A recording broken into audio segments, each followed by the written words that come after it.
Matthew Hoh, back in 2009, September the 10th, you wrote the following. Dear Ambassador Powell, it is with great regret and disappointment I submit my resignation from my appointment as a political officer in the Foreign Service and my post as the senior civilian representative for the U.S. government in Zabul province. What was that? That was, and first of all, thank you for having me here. But that was almost 10 years ago now, and it's hard to express how I was feeling then compared to now and what has occurred since then. I had no expectation of that letter actually becoming public. I had no expectation to become an anti-war activist or a peace activist or a veteran for peace. And tragically, I had no expectation that we'd be sitting here in 2019 talking about this war in Afghanistan, the way it's been escalated, the way it has escalated every year, the countless lives that have just been wasted, and the continual suffering.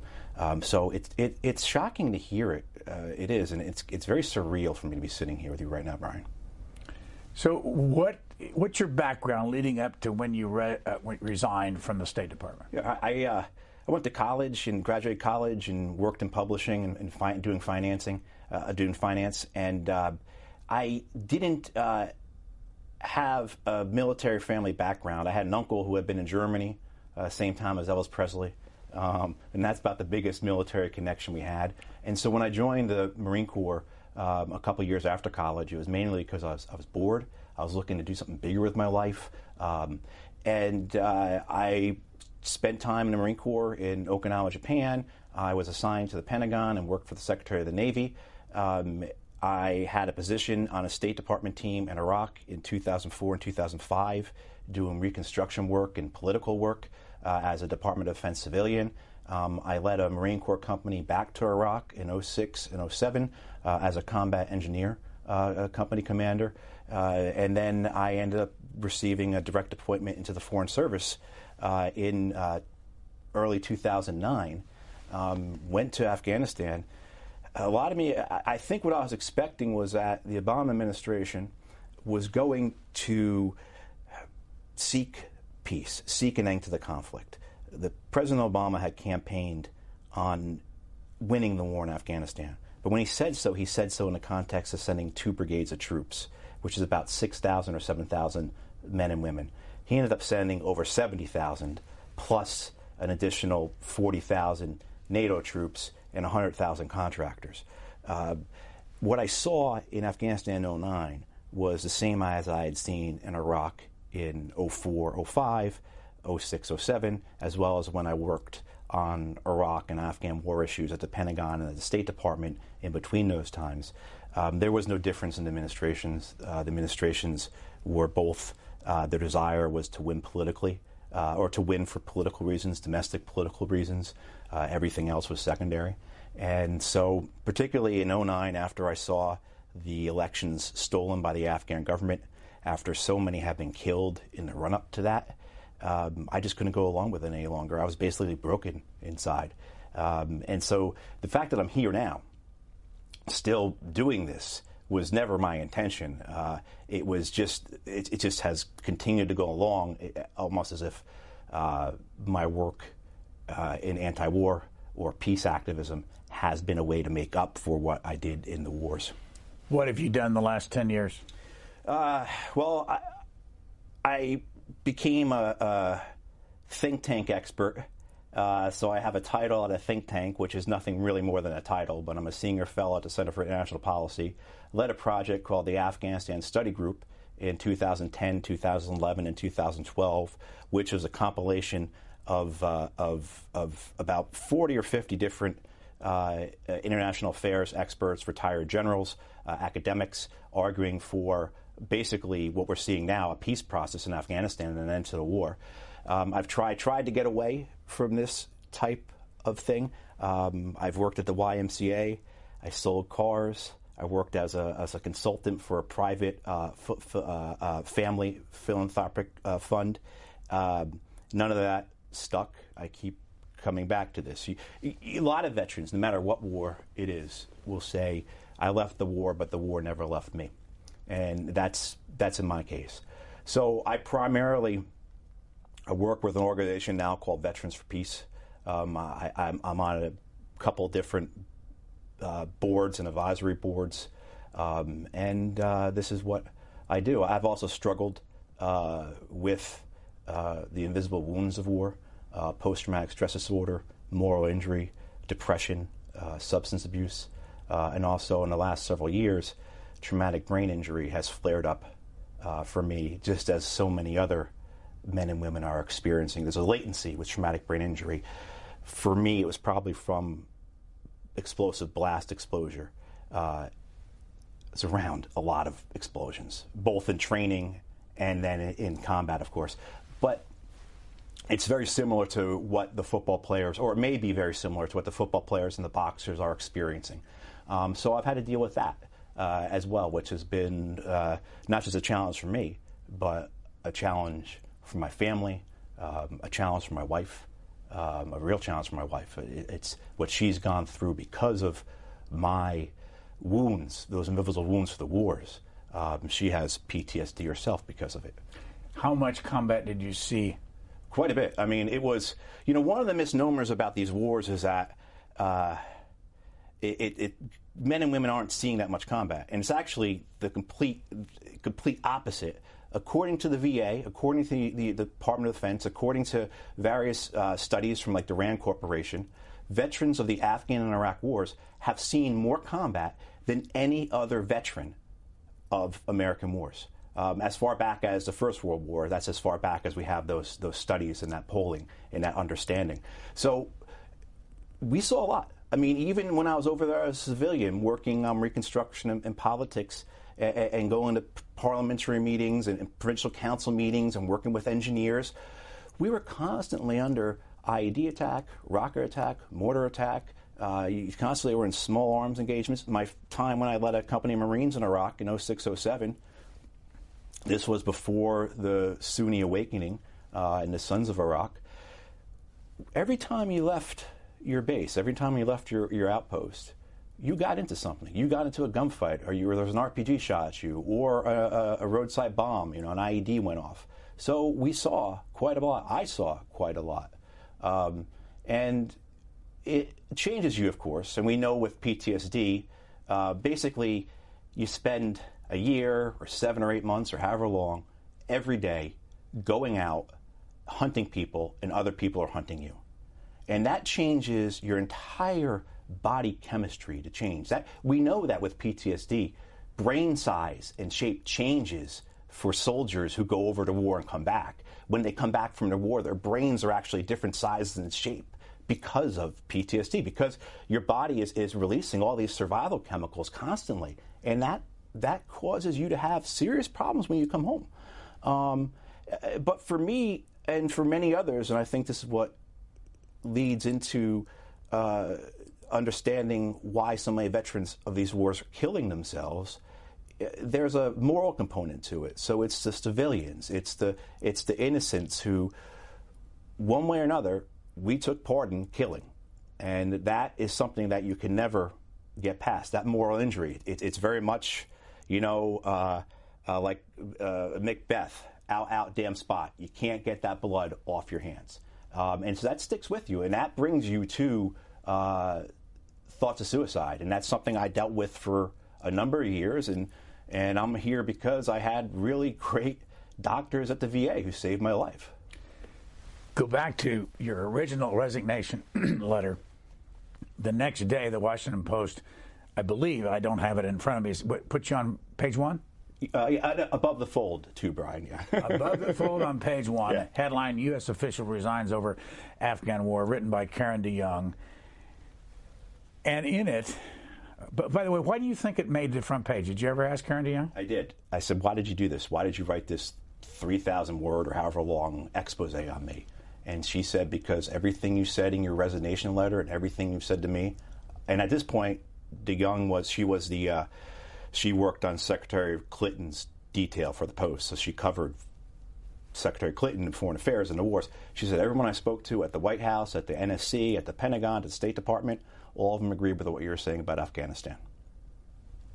In this piece, early on, it says, well, he did not share Hoh's view that the war, quote, wasn't worth the fight, unquote. Holbrooke said, I agreed with much of his analysis. He asked Hoh to join his team in Washington, saying, quote, if he really wanted to affect policy and help reduce the cost of war on lives and treasure, why not be inside the building rather than outside, where you can get a lot of attention, but you won't have the same political impact? Yeah. Did you talk to Richard Holbrooke about this? Yeah, I did. I went and saw him up at the Waldorf Astoria in New York. What was he doing then? He was up there for the United Nations General Assembly. I met with him in his bedroom. He was reclining on his bed, drinking a purple Gatorade. He was shuttling in between all these different meetings. I had just met previously the UK ambassador to Afghanistan, who later, Sherrod Cupper-Coles, who later wrote a book about the war and how the war was unwinnable, and not just unwinnable, the war was a moral failure. But Holbrooke, he did offer me that position. He told me 95% of what I'd written he agreed with. I left, and he had talked me into taking that job. And I went home, took the train back home to Arlington, and thought about it. And on a few days later, called back and said I can't do it because I didn't resign just to get myself promoted. I quit because I was quitting the wars. I'm really done. I can't do this any longer. And I also knew that nothing I did would have any impact. Nothing I would have worked on would have changed the war. The decision had already been made. And I can tell you this from discussions with Holbrooke as well as with Ambassador Eikenberry, that they were voices of dissent of escalating the war, but they were shut down by Secretary Clinton. Secretary Clinton was very much in favor of escalating the war. You can see this very clearly in stories written in the New York Times at that time, or in Bob Woodward's Obama's Wars. Secretary Clinton was very enthusiastic about escalating the Afghan war, to the point that Holbrooke and Eikenberry had no voice. And I knew that. And so it made no sense for me to accept that offer and to join that team. It wouldn't have changed anything. We're 10 years later, and one of the reasons we asked you to come here because you wrote a huge piece about the last 10 years and how you feel about it now. And that was in, the title of this piece is Time for Peace in Afghanistan, and an end to the lies. Where can people read that? They can find that at Counterpunch. Counterpunch, yep. And what is Counterpunch? Counterpunch is I'm not even sure how long Counterpunch has been around for, but it's certainly, to say it leans left of center is probably a bit of a mistake of not saying enough about it. But it's been around for a long time, and it is a very good, very thorough, very in-depth look at American politics and the world from a left of center perspective. The word lies is in the headline of your piece. What lies are you talking about? Oh, from start to finish with this war, with the notion of who we put in power in Afghanistan, that somehow these men that we put in power were Democrats or were in favor of women's rights, let alone the fact that the completely ignoring their roles as warlords, as war criminals, as drug lords. The notion that the Taliban have never wanted peace. You're talking about, by the way, when you say Democrats, you're talking about exactly. Iraqis and Afghanistan. Yes, exactly, in the sense of believing in a democratic process, and that what we were creating in Afghanistan was an actual democracy, when in reality it is an incredibly corrupt, predatory kleptocracy. The lies continue into when things are discussed about the drugs in Afghanistan. You hear that the poppy crops and the drug trade is primarily done by the Taliban. And that may be true now because the Taliban has gained so much land in the last few years. But for most of our time in Afghanistan, the drug trade has really been in control by the Afghan government and the Afghan military. The lies that go on that somehow American boys and girls are over there killing and being killed in order to keep us safe, that if we're not there, another 9/11 is going to happen. Well, that completely is belied by understanding of the 9/11 attacks, by the fact that, Osama bin Laden was in Afghanistan, but the 9/11 hijackers spent more time in the United States than they did in Afghanistan. The most important safe haven for those hijackers were the United States flight academies and those martial arts gyms they went to, let alone the fact that the planning took place and the preparation took place in Germany and Pakistan. They had meetings in Spain and Malaysia, possibly in the UAE. So the idea that they needed Afghanistan, as if the jets that struck the Twin Towers took off from Kandahar Airport, is one of the greatest and most tragic lies, because what that lie does is it dishonors the memory of everyone who's been killed, whether they were killed on September 11th, whether they've been killed in combat, whether they've been killed as innocents in the Afghan war. And not only that, we act as if the Afghan war was born or was hatched on September 11th. When this war started, I was born in 1973, the same year the king was deposed in Afghanistan. And you can trace this war to that. I mean, if I was an Afghan man, I would have lived my whole life with, at best, political chaos and normally war. So that's another lie, that somehow this war began on September 11th, that it hasn't been going on for over 40 years now. And so you can unpack these things and go further into it. But the reality is that almost 17 plus years, getting close to, we're going to be hitting 18 years come October in terms of how long our troops have been on the ground, again, killing and being killed. And we talk about this with these sound bites that are completely unrelated to the reality of the conflict there.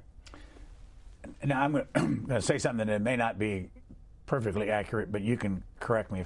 You almost never hear anybody in this country talking about the Afghan situation. Not entirely, but members of Congress don't talk about it. Once in a while, there's a hearing on it. Why do you think that is? I don't, and I agree with you. I had a friend of mine running for Congress last year. In the year and a half she spent campaigning, she got exactly one question about the wars. Not about the Afghan wars, but the wars in general. So we have, if you look at what journalists like Nick Turse have done, who writes for The Intercept or Vice or Tom Dispatch, or what the Cost of War Project has done up at Brown University, we have active combat operations in 14 different countries right now. We're bombing at least 7 nations. So today, as people are watching this show, we took the lives of people in 7 different countries, and we're going to do it again tomorrow. And so it's not just a discussion about the Afghan war, it's a discussion about all the wars, what we're doing overall, not just in the Middle East, but now throughout Africa. Why this is, I think that there is and you contrast it to what I've been told it was like during the Vietnam War, where the Vietnam War was on at dinner time every night. I think there's a real fear in much of the media to negatively speak about the war, to get into details about the war. I also think, and this is something that, so a guy like Noam Chomsky or something talks about a lot, it's hard to talk about something complex in 2 or 3 minutes or in 500 words. So for much of our media, it's framed. It's not like this show where we've got an hour to talk, which is this is great journalism. This is what it's supposed to be, right? You've got 2 or 3 minutes. I one time was asked by a journalist about this argument about safe havens, whether or not Afghanistan is a safe haven. And I started to explain that, look, they really don't need, these kinds of safe havens. They don't need large amounts of land. How much room do you need to plan a hijacking? You need a basement, or you need somebody's apartment or a backyard. You don't need much. And he said, whoa, I can't, and this is a pretty prominent journalist. He said, whoa, I can't go into all that. That's going to take up too much room in the column. So I think a lot of it is just the fact that once we get a narrative going, and it's probably not just with the wars. You could probably say it's about, say, healthcare or, say, Social Security or any other issue. Once we get a narrative going, it's really difficult because of the way our media is set up in 2 to 3 minute segments or 500, 600 word columns to go back and reassess that narrative. You talk in a lot of these pieces, and there's so much in there, we won't get to half of it. The Pashtun. We have a map I want to put up on the screen that shows Afghanistan and where the Pashtun area also is over in Pakistan. Can you explain, what are we looking at in this map, and what would you want people to know about your experience in this area? Okay, well, of course, going from left to right, the far left is Iran, Afghanistan, then Pakistan, and then India. Understanding that up till 75 years ago or so, until after World War II, there was no Pakistan in India. There was only the one country ruled by the United Kingdom. And the same, going back now over 100 years, the border between Afghanistan and India, as it was at that time, was nebulous. It really didn't exist. And it was drawn, like so much of the Muslim world, so much of Africa, so much of some parts of Asia, by European diplomats, just basically drawing a line down the map. And what you have there, the Afghanistan and Pakistan border, is what's called the Durand Line. And the idea behind that was for the British, who had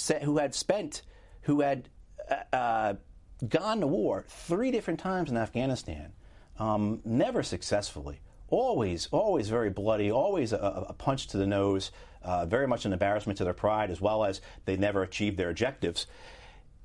The idea was to divide the Pashtun people with that border. And so what you get is the Pashtuns, which by some estimates are the largest tribe in the world, divided by a border written by a British diplomat 100 years ago. And what that creates is within Afghanistan, you have Afghanistan is a country made up of many different ethnicities, different religions. You have the Pashtun people who are in Afghanistan constitute about 40% of the Afghan people. And they are primarily in the south and the east. And what you have found over the last 40 years in particular was that whether it's been the United States or the Soviet Union or other nations, India, Pakistan, Iran, we have utilized those ethnic differences for the purposes of the war. So we saw this first under Jimmy Carter's presidency with Zbigniew Brzezinski, who was a national security advisor at the time, who his idea was to fan the flames of not just Muslim unrest in the Soviet Union, because the Soviet Union at that time extended all the way down to Afghanistan, to cause ethnic problems and religious unrest in that, and as they described it, the soft underbelly of the Soviet Union. And so that begins this long process of ethnic division, a division that really didn't exist, and very similar, Brian, very similar to what happened in Iraq, where the Shia-Sunni divide in Iraq didn't exist in reality, and certainly not violently. It didn't exist anyway as, say, the civil war that was raging in Iraq 10 years ago until the United States invaded. And you could trace this back to the Native Americans. The United States government, the United States military, has used a policy of playing off one ethnic group, one religious group, one tribal group against another for centuries now. So the importance of understanding about the Pashtuns in Afghanistan is that they constitute, or nearly constitute, the whole of the Pashtun, of the Taliban insurgency. And they constitute almost nothing of the Afghan government and Afghan military. Now, of course, you can point and say, hey, look, President Ghani of Afghanistan, President Karzai of Afghanistan, there are Pashtuns. But that's like pointing to President Obama and saying because we had a black president of the United States, we don't have any racial problems in the United States, or the fact that there isn't a wealth gap in between blacks and white in the U.S. because we had a black president. So what you can see is that you have this insurgency that's almost completely composed of Pashtuns against a government and an army that, my last count I saw, was only 4% Pashtun. So you very much have this divide. You're talking about the army of Afghanistan. Last count I saw, only 4% of their soldiers were Pashtun. In your letter 10 years ago, you said the Afghan government's failings, particularly when weighed against the sacrifice of American lives and dollars, appear legion and metastatic. And he lists things. And the first one on the list is glaring corruption and unabashed graft. Yeah. Who gets this? Where's the corruption and who gets the graft? It goes, first of all, I would say, and I think many Americans who look at this would understand that the graft starts here in this country, where corporations receive the lion's bulk of, or the bulk of the funding for the war. I remember when I was working on reconstruction work in in Iraq, 40% of every dollar, so 40 cents on each dollar that the Congress had appropriated for Iraq reconstruction, never even left the United States. Right off the bat, for overhead and management costs, went right to corporations here in the United States. And the same occurs in Afghanistan. But everybody takes their cut. And not just in a way that you would think corruption to grease the wheels, to make sure the machine works. This is, as I said, unabashed. And it's well, I mean, you can look at what we know about it. We know that billions and billions of dollars each year in cash are moved out of the Kabul airport. We know that. We know that there are billions of dollars. More money in cash leaves the Kabul airport out of Afghanistan than the Afghan government budget is. Where's it go? It goes offshore to Dubai. It goes offshore to Europe. It goes into various local banks. Who's doing it? It is everyone who is somehow connected to the war, including the highest levels. So when... You're talking about Americans? Well, no. The Americans get the money through what others outside the United States would say is corruption, because that's cooked into the system. Okay, as I said, 40% of every dollar that the Congress appropriates for building bridges, say, in Afghanistan, stays right here in the U.S. It goes right to the corporation overheads many times, right? Or goes into security costs. Do you have any idea how the physical money gets from here to Kabul and then physically gets from Kabul to someplace else offshore? We put it, and I had this in Iraq because it's very similar. When I was in Iraq and I was running my reconstruction programs, one program I had was $50 million. It was all done in cash. The most money I ever had once in my possession was $26 million. I kept that in safes in my bedroom on the base I lived in Tikrit, and we paid that money out in cash. It came right from the Federal Reserve, was shrink-wrapped, $100 bills. You can get $6 million in your standard sea bag or duffel bag, that standard green military duffel bag. That holds $6 million. So that money arrives in pallets in Iraq or Afghanistan or Syria or wherever these things, Libya, wherever these wars are taking place.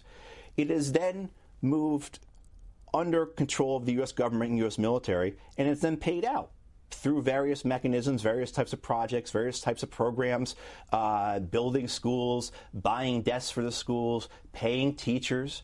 Could you, by the way, take some of that for yourself? No, I never did. No, I didn't say you did. But I mean, could you have? Oh, absolutely. And absolutely. Did you know anybody that did it? Yes, I did. I know that, just for example, my predecessor in Tikrit in Iraq, he left the day that I arrived. After I showed up, $200,000 was found in his bedroom. I took over for this guy, and he had just pages and pages of paperwork. No pay receipts, though. No receipts of actually, because the way the wars were running, because of the desperation, because of what other choice do you have? If you're an Iraqi or an Afghan engineer or contractor, you're going to take whatever is given to you, and particularly if it's coming from the United States. So very easily I could have. And I spent time dreaming about if I was going to write a novel, how would I do it? And I would have moved the money up to Kurdistan and then gone back and gotten the money. But, you spend your whole life looking over your shoulder for the FBI or something like that at that point, or the Treasury Department, I guess. But there are a good many stories of this money showing back up in the United States because it comes right from the Federal Reserve, right? And because the banks know that this money shouldn't be showing back up in the U.S., but it has. It shows back up around Fort Benning or around Fort Hood, Texas, around Camp Pendleton, California, because it's so easy to take this money. Now, to get it back here, it requires a bit of work because you have to go through customs and everything. But if you're if you're not too greedy, if you're only going to take 40,000 or 50,000 back rather than 4 million, you probably get away with it. No one's looking for that. Now, on the say the Iraqi or the Afghan side, that money, after it arrives in Afghanistan and then changes hands to the Afghans, and various people take their cuts, that money just gets transported directly out of Afghanistan. We know because of WikiLeaks, we know that the Afghan vice president showed up in Dubai with $55 million in his suitcases, U.S. taxpayer money that he was just bringing, and no repercussions at all. But if you know this, why doesn't the Congress know it?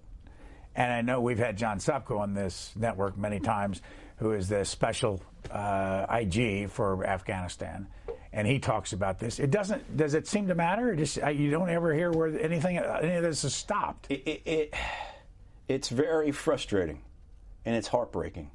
Let me read something you wrote in your piece, this latest piece we're talking about. The idea of military success and hard-won gains has been nothing but craven and homicidal war propaganda trumpeted by U.S. generals and the world's largest public relations operation, and bleated obediently by politicians and shamefully journalists. The Pentagon spends and journalists, I'm sorry about the way I'm reading it. Pentagon spends almost $5 billion a year on recruiting, public relations, and psychological operations. By comparison, the largest public relations company in the world had annual fees for all of its clients of less than $900 million. Yeah. Where did you get that figure? The $900 million. It's linked in the article, but it's through some public relations institute. More importantly, where did you get the $5 billion? The $5 billion is that's U.S. government data. That comes out of the what is it, the Blue Book or whatever. If you go to one, you can go to the Department of Defense website, and the budget's all there. You can go to OPM and look at it there. Or you can just Google, as I did, what is the Pentagon's budget for public relations? And there have been numerous articles written about this. So none of this is hidden. This is well known. I'm blanking on exactly what source I used for the $5 billion figure in there. But you sourced everything. I've sourced everything, and everything is sourced. And it's sourced using U.S. government or U.S. military data, United Nations data, Afghan government data, or if it's used journalism, I'm not using some far left or far right alternative media. I think probably I quote from the New York Times the most in there. Well, let me ask you this, because I know what some people in the audience think when we have these guests on. People out there are saying PTSD's gotten to this guy. Yeah. He's a left-winger. He's way over there. He has no sense of the responsibility, the worldwide responsibility that the United States government has to stop all this stuff. What do you say to them? I say use your own brain. I mean, you use your own... I mean, what are your politics, your overall politics? And what were they when you first went into the Marine Corps? Well, I voted for Bob Dole in 1996. In 1992 was the first time I couldn't vote, and I didn't like any of my choices, or I could vote, and I didn't vote. And voted for Dole in 96 and went into the Marine Corps, reading The Economist, being a conservative like most of my family was. And at some point around 1999, 2000, I started moving more to the left. And now I am in many ways a socialist. If I was European, of course, I would be just a member of a left party. But I have come to understand the world that we have to work together. So I'm a civil libertarian. So I'm against government surveillance. I'm against government saying what you can do in your bedroom. I'm against over-politicization. If you're actually to look at what I actually am, I am a libertarian socialist. So I believe in working together. But what does socialism mean to you? Socialism just means to me that we are working for the benefit of the whole as opposed to individual, which is what I believe capitalism is about. So I'm a believer that we need to come together to move forward. And we have done that in the past. And in our best examples in this country, when we have moved forward, we've done it together. So my understanding and my beliefs are that there is no way we can survive. And when I say survive, I'm talking about climate change. I'm talking about the divisions in this country. I'm talking about, another aspect of the work I do, the dangers of nuclear war, which is something we never or hardly ever spoken about. But for the time being, let's go back to the Afghanistan situation. That's a whole other episode, right? True, but let's go to February the 8th, 2019. Here is some video of Zalmay Khalilzad, who is the special representative of this government to try to negotiate with the Taliban. By the way, is there a way quickly for you to define who the Taliban are? They're not a monolithic organization. The best way to describe it are primarily Pashtun groups who are fighting against foreign occupation and against the government in Kabul, as well as traditional enemies. Remember, this war goes back to the 70s. These men, their grandfathers fought originally in the 70s. So much of this goes back to conflicts and grievances and rivalries that go back 4 decades. Okay, let's watch Zalmay Khalilzad and give me your reaction to this. After many conversations, we have reached an agreement in principle with the Taliban on a framework that would provide guarantees, an enforcement mechanism that no terrorist group, international terrorist group, or individuals would be able to use Afghanistan, the areas that they control, and should they be part of a future government, against the United States, its allies, and others. What is your reaction when you hear him say that? The Taliban have been saying that for over 10 years now. If you go and you look at the statements from, at that time, their supreme leader, Mullah Omar, going back in his, he would produce annual statements, and he would say exactly what Khalilzad has said. When bin Laden died, Osama bin Laden was killed in 2011, the Taliban's official statement about that was, we respect him because he fought against the Soviets and then he fought against the Americans, and we respect him. But his war was not our war. Our wars in Afghanistan, we had nothing to do with bin Laden. Here's the current president of Afghanistan from 2001 to 2014. It was Hamid Karzai. Karzai, thank you. Here is Afraj Ghani currently, and I want your reaction to this. The United States is not there because it's fighting in Afghanistan. It's fighting for its security. Second, we have engaged in a very open dialogue the United States, as a sovereign power, as a global power, is entitled to leave. But we need to get the departure right. Are the fundamental reasons that brought the United States to Afghanistan, are those objectives accomplished? That was in the month of February. Yeah. And he says what brought the United States to Afghanistan, that's been accomplished. I'm very suspect of the Afghan government because the government is propped up by the United States. So the desire for the Afghan government to see the United States leave is not there. Because how much has this war in Afghanistan only cost the American taxpayer? Well, directly, it's almost $1 trillion. How many people have we lost? 2,500 plus another 1,800 or so contractors, and relying on Department of Veterans Affairs figures. And you can't really untie the Afghan and Iraq wars because the money crosses over as well. What's that total but cost? In terms of total cost, you're looking at what it's gonna cost in terms of future as well as that, $6 trillion.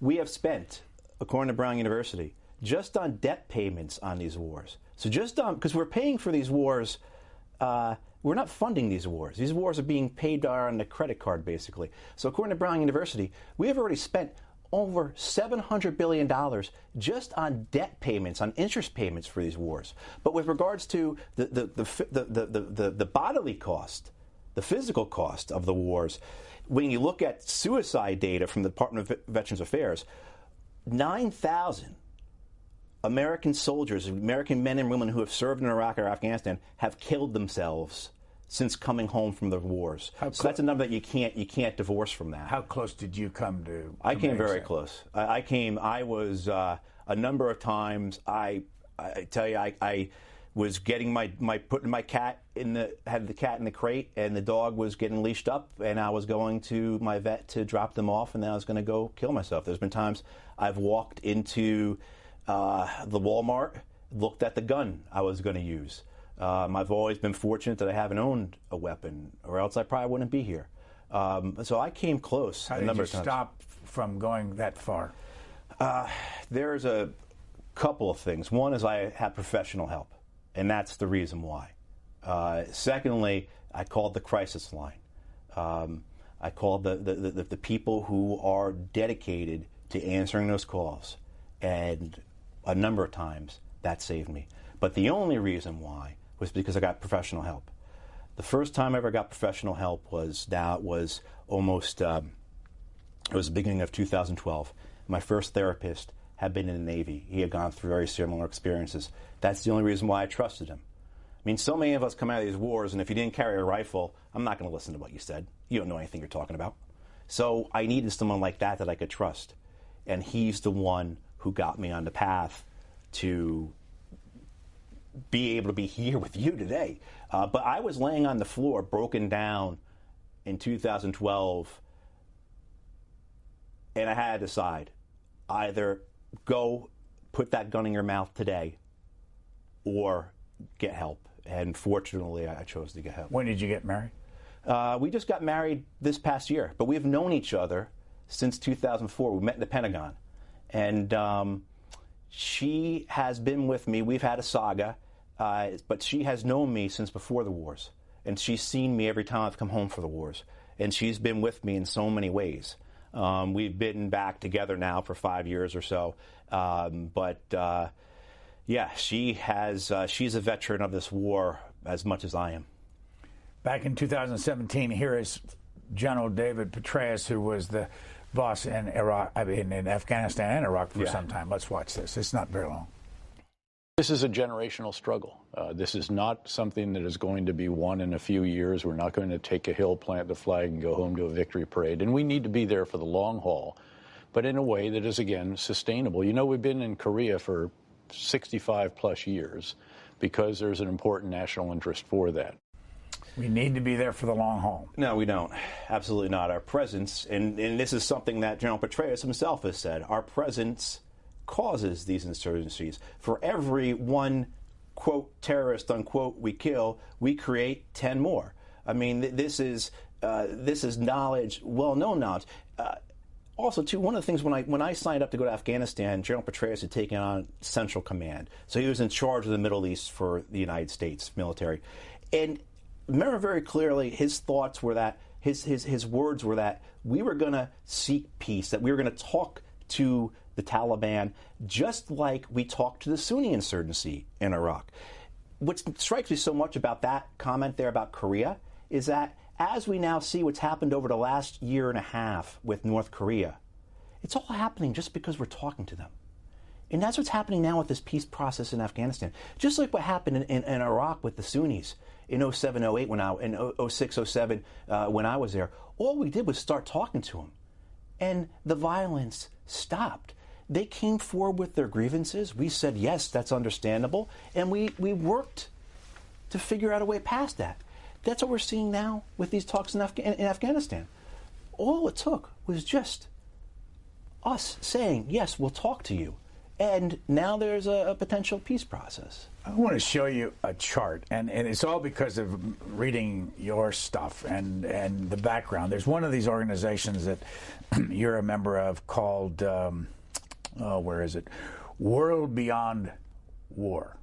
Oh, yes. What is World Beyond War? World Beyond War is just exactly like it sounds, Brian. It's an organization devoted to creating a world without war. And it sounds Pollyannish, but I tell you what, there's no other alternative. So, one of the things, and I just came across a link to it, is the U.S. Census Bureau showing the number of bullets that this country sends over the years. If you look on the chart, 2014, 2015, 2016, 2017, 2018 through November, and if you look up some of the big numbers there, that worldwide we have sent cartridges and parts thereof to 474 million. Yeah. And then it goes down the list, and some of the bigger countries. Afghanistan was 123 million bullets. Yeah. Canada, 74. It doesn't explain why. Do you have any idea what all this is? Why we're? This is just an example of just the amount of bullets, not planes, not tanks, not ships, but just bullets. Whether it's 5.56 or 7.62 millimeter, just the amount of rounds that we export as a country each year. So one of the subtitles I used in my piece was "Even a losing war makes money," and it's true. The amount of money involved in these wars are what allow the wars to continue to go on. It's what underlines the wars. It is campaign donations to members of Congress. It is think tanks that are funded by the defense industry that then go into Congress and say, this is what we're going to do.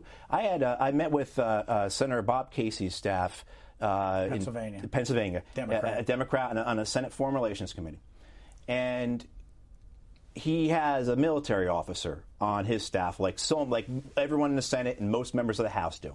And this military officer told me, because he was upset by this, he said, you know what, 7 out of 10 briefings that we get on Afghanistan or Iraq doesn't come from the CIA or the Pentagon or the State Department. It comes from these outside think tanks, like Institute for Study of War, Center for New American Security, American Enterprise Institute, that receive millions of dollars each year from the defense industry. So this money is circular.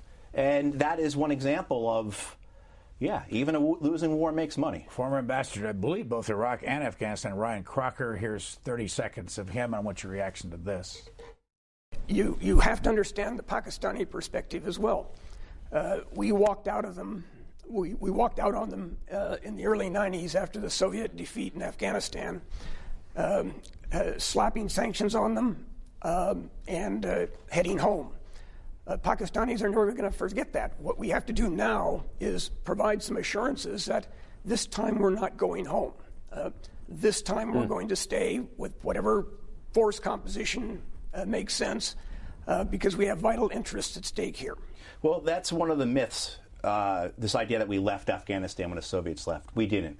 We continued to fund the various rebel groups, the Mujahideen groups, for over 3 years until the government in Kabul fell. We had no interest in a peace process. We wanted victory. And that led directly to the civil war that brought about the Taliban. One of the things, too, that Ambassador Crocker, it strikes me, and as I just heard this again recently, is that over the last couple of decades, the Pakistani people have seen 70,000 people killed through terrorist acts. You know, I heard that. I mean, it made me, really startled me. That amount of people, that would be the equivalent of, we have roughly 3.5 times the size of Pakistan. You're talking about 200 to 250,000 Americans being killed over the same period. So the Pakistanis have very legitimate grievances, some of which, Ambassador Crocker does speak to, but others that we don't talk about ourselves, that we don't acknowledge. We don't acknowledge what these wars have cost them, as well as, too, again, that was a good example of the myths that we just got up and left. We didn't. We stayed funding those groups for years after the Soviets left. Here's former retired General Jack Keane talking about this subject. From 2003, Stuart, to 2008, Afghanistan was on a diet. We never provided adequate resources. The Taliban reemerged during that time frame and gained momentum. It wasn't until late 2008 that President Bush, because of the success of the surge in Iraq, he was able to put some forces in. And then Obama put some forces in 2009 and 10, but shorted the commanders by 25% and then pulled the forces out 15 months later. So we have never, ever gone about this thing appropriately with the right strategy and the right amount of forces. He's one of those craven warmongers I was talking about. General Keane, who is Chief of Staff of the Army, has institutionalized madness, I believe. He is completely, he is not stating factually what occurred in Afghanistan. But why wouldn't he? I mean, he's not here. Well, So he's a number of reasons. One, he's on a tremendous number of boards for arms companies. General Keane is, if people are aware of the recent controversy of the Trump administration wanting to sell nuclear technology to the Saudis without the approval of Congress, well, the company that's involved in that, IP3, General Keane founded that company. General Keane is on, again, the boards of many different arms companies, like the ones that export 475 million billets a year. But in a way, though, you're suggesting that General Keane is not a good American, that he's not patriotic. This is all about his pocketbook. Absolutely. I have no problem saying that. I have no problem, because so many people have died. So many people are living lives of hell now because of men like General Keane and because of the lies he keeps telling. We didn't ignore Afghanistan for all those years. We went after the Taliban mercilessly. We were backing warlords who were trying to settle decades-old quarrels. We were backing drug lords for all those years. We started expanding NATO in Afghanistan in 2006. It was only when we got to the American sector in 2008 that we started putting American troops in. And then he talks about shorting the commanders by 25%. We didn't have the troops to do it. Obama, we just did not have that many troops to send. And besides, again, Obama sent 70,000 American troops. He sent 40,000 NATO troops. He sent 100,000 contractors. That's 200,000 troops. So Keane wants you to believe that another 25% more would have made a difference? Right after your letter of resignation that ended up on the front page of the Washington Post in 2009, a couple months later, Barack Obama said the following on December the 1st about more troops. We will pursue a military strategy that will break the Taliban's momentum and increase Afghanistan's capacity over the next 18 months. The 30,000 additional troops that I'm announcing tonight will deploy in the first part of 2010, the fastest possible pace, so that they can target the insurgency and secure key population centers. They'll increase our ability to train competent Afghan security forces, and they will help create the conditions for the United States to transfer responsibility to the Afghans. Again, at that point, 10 years later now. 10 years later, at that point at speech, he'd already sent 40,000 troops. something that was barely talked about while he was doing it. And this is why when I was there in 2009. Then he sends all these extra troops. I wish President Obama was here now. I wish he was here to explain how he felt about it. If you read books like Obama's Wars by Bob Woodward, you see that he was very skeptical. I remember when President Obama first received recommendations in the fall to expand the war, continue to expand the war in Afghanistan, he said, where has this been successful? Has it ever worked? And they couldn't show him where it had worked. And all they did was the Pentagon, all they did was give him small, medium, large escalation. The large escalation was completely impossible because we didn't have that many troops. Just did not have that many troops in the U.S. And so what President Obama does in 2009 is the small escalation was 20,000 troops. The medium escalation was 40,000. I'm going to cut the difference, 30,000 troops. And that's what happens. We're about out of time, and I want to make sure that we go over some things quickly. If people want to read your article, Time for Peace in Afghanistan and an End to the Lies, where do they go? Go to counterpunch.org. And you served how many years in the United States Marine Corps? 10 years. And you served in how many different war situations? Well, I went to Iraq twice and Afghanistan once. How long did you work for the State Department? Oh, in Afghanistan, it was only for a period of 5 months. I couldn't do any more than that. And before I forget, what is the white flower on your lapel? Most people are familiar with the red poppy that recognizes the deaths of soldiers. The white poppy recognizes the deaths of everyone involved in combat, soldier and civilian alike. It's to remember all the losses and all the suffering of war. Last question to you is, how have you recovered? At what point is your recovery at this point from PTSD and concussion and all that stuff? I take 19 pills a day. Sometimes I take as many as 26 because the migraines, the exhaustion, the being overwhelmed, mood issues. I go to therapy weekly. I have a great therapist at the Washington, D.C. VA. But it is my primary. I only do things like this when I'm able to, and I certainly don't work. I'm 100% disabled. I can't work basically. I just don't have the ability to do it full time. After an interview like this, sitting with you for an hour, I'll probably sleep for 14 or 15 or 16 hours to recover from it, and the rest of the next couple of days will be not good days for me. So but live by the sword, die by the sword. I'm not saying any of this to gain sympathy, other than just to communicate so that people can understand that these wars don't really ever end, that they come home and they stay home with us. And if we continue them, or if we expand them, or begin new ones, we're going to be a whole new generation of young men and women and their families and their communities that are going to live through that kind of hell. Matthew Hoh, thank you very much for joining us. Thank you, Brian.